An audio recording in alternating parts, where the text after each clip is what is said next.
Well, hey everybody, it's Ken Abrams with another Tuesday at 10 video blog.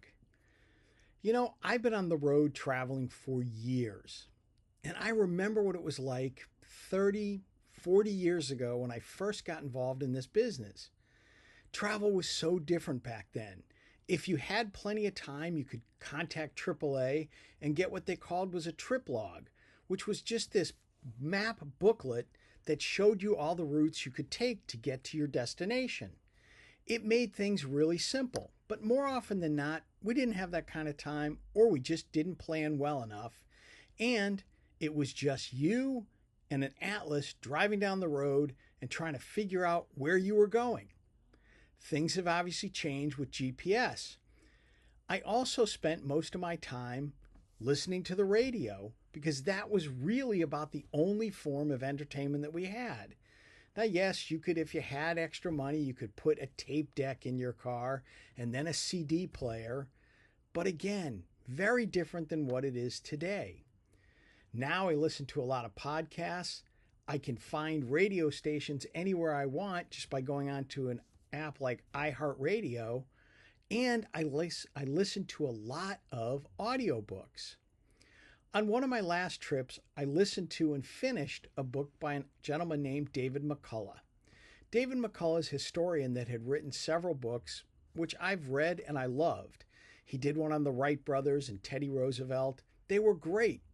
I have a huge love of history, and his books provided insight and detail and narrative that I never knew.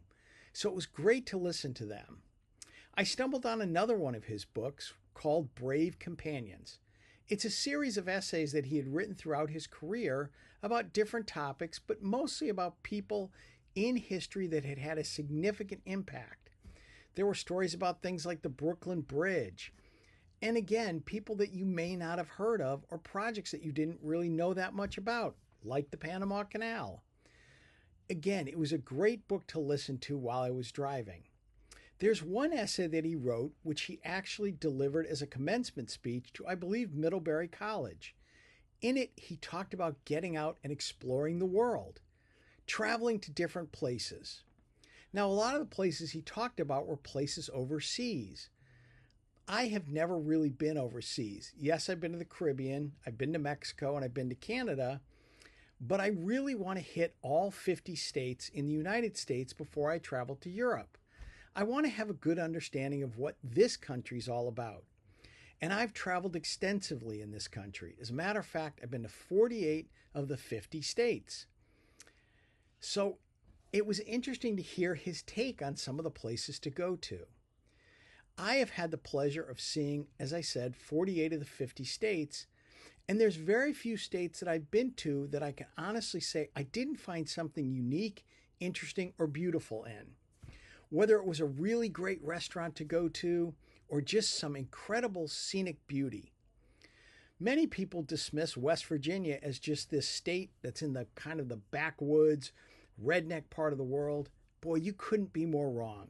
West Virginia is one of the most beautiful states in the country. The highways go through rolling hills and mountains, and it really is spectacular. You also see things in places like West Virginia you don't see anywhere else. It's the only place I've ever seen a double wide trailer with a beautiful baby blue metallic Jaguar sitting out front. So if you have time, make sure to see the country. There are so many wonderful places and wonderful people to see.